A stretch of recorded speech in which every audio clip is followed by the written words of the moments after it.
ওম। আপনি কখনো বটবৃক্ষ দেখেছেন? তার মূল কত গভীর হয়। শাখা প্রশাখা যতই সুদৃঢ় হোক না কেন, সর্বদা বৃক্ষের সঙ্গেই জুড়ে থাকে। সব সময় একে অপরকে সঙ্গ দেয়। ঠিক এমনটাই হলো পরিবার, যার কাণ্ড থেকে শুরু করে শাখা এবং প্রশাখা অনেকগুলি অঙ্গ থাকে। তাই পরিবারে যদি বটবৃক্ষকে দেখে শিক্ষা নাও, সন্তানকে সঠিক শিক্ষা দেন, তাহলে ভবিষ্যতে সন্তান গর্ব আর সম্মান প্রদান করবে। জীবনে যতই অগ্রসর হোক না কেন, নিজের মূল আর নিজের পরিবারকে কখনোই ভুলবেন না। ওম। পাখি আকাশে উড়তে পারে কিভাবে? সে আকাশকে নয়, নিজের ডানাকে বিশ্বাস করে। যদি ঘূর্ণিঝড় আসে, তাহলে আকাশ সঙ্গ দেবে না, কিন্তু ওর ডানা অবশ্যই তাকে সামলাবে। এটাই হলো আত্মনির্ভরতার পরিভাষা।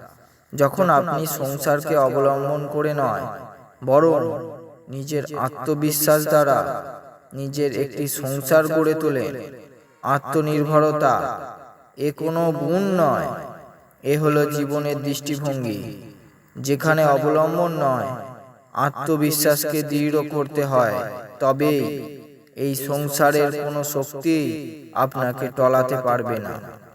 ও। ইতিহাস কেবল একটি বিষয় নয়, অতীতের ঘটনার বর্ণনা নয়, বরং সময়ের সঙ্গে অর্জিত শিক্ষা, স্মৃতি এবং সংস্কৃতির প্রমাণ, যে কিভাবে আপনার পূর্বপুরুষরা আপনি সমস্যার নিবারণ করেছেন আর তার থেকে কি শিখেছেন।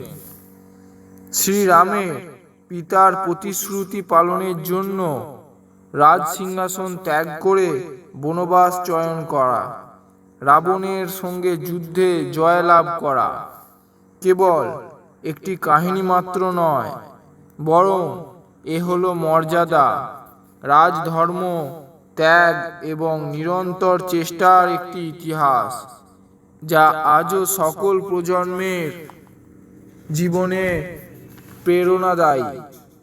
ইতিহাস আপনাকে জুড়ে রাখে আপনার সংস্কৃতির সঙ্গে আর প্রস্তুত করে এক উত্তম ভবিষ্যতের জন্য।